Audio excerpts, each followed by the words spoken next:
Karina Okotel, and this is the weekly wrap-up. Australia is now at 7.4% unemployment. More than 1 million Australians are out of work.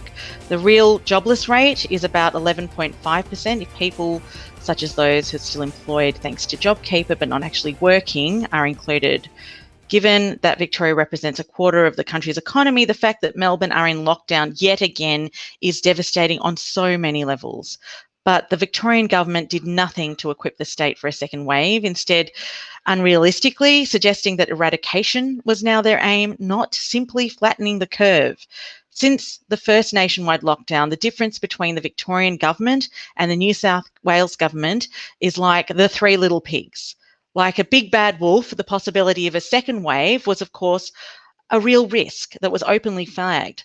But while New South Wales invested in its healthcare system like the pig who built its house with bricks, Victoria continued to live in a straw house doing nothing. The New South Wales hospital system can now take far more patients in a second wave, but Victoria's would be overwhelmed.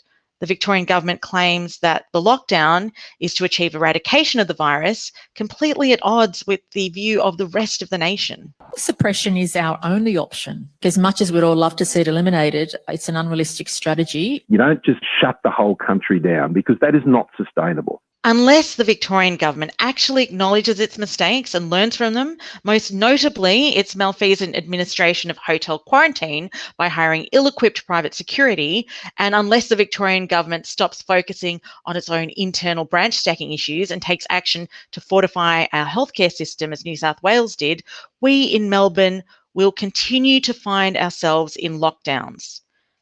But the possibility of repeatedly locking down whenever another outbreak occurs goes beyond the devastating impact on the economy, on people's livelihoods, but also takes a huge toll on people's mental health, from depression and anxiety to suicidal ideation.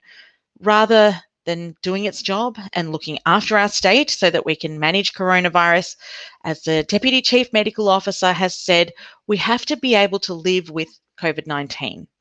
The Victorian government is not only shirking all responsibility for landing us in this situation, but is continuing to do nothing to improve our health and other systems.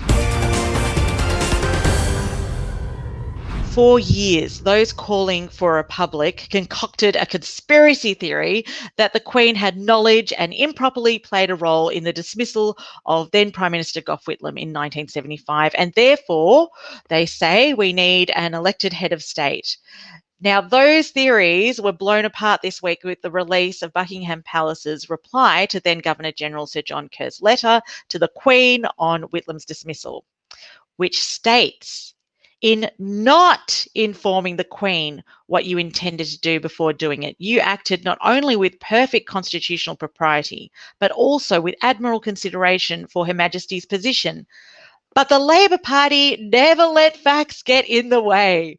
Instead, they have conveniently reinterpreted the Palace's letter, posting, "The Palace Papers have it there in black and white. Our unelected head of state advised the Governor-General on how to remove our elected Prime Minister and never once told Gough Whitlam that what was being planned." The letter actually says the Queen was not informed before Whitlam was dismissed. The left's rewriting of history is completely unbelievable. And can you imagine the outcry if anyone on the right did the same? Then there was this post from the Australian Republic movement, which said, the recently released Palace letters claim the British Queen was full aware Governor-General Sir John Kerr was considering the sacking of a Prime Minister who was democratically elected by Australians. Don't let the truth stand in the way of your agenda, hey? Eminent legal academic Professor David Flint summed up this renewed push for a republic perfectly on The Good Source. So there was going to be nothing in these letters. They were looking, as I say, for a silver bullet. Now, with egg on their face, they're trying to drag something out of these letters, which they say justifies changing our constitution. The only reason you change a constitution, I think, is if it's going to significantly improve the governance of Australia. You might have missed this bit of news this week. The first rounds of talks to establish a critical free trade agreement with Britain wrapped up last week, and Britain want to include, wait for it, climate change and gender equity policies. This had been a feature of EU free trade negotiations, but one would have thought Boris Johnson's administration would be more sensible. How do you even implement gender equity trade policies? Do our farmers need to employ a certain number of women? And on climate change, would our wine industry need to plant trees to get the green light? With talks set to resume in September, this is something to keep an eye on. Well, that's it for another week. Don't forget to like, leave a comment and subscribe to goodsource.news. Keep well and we'll see you next week.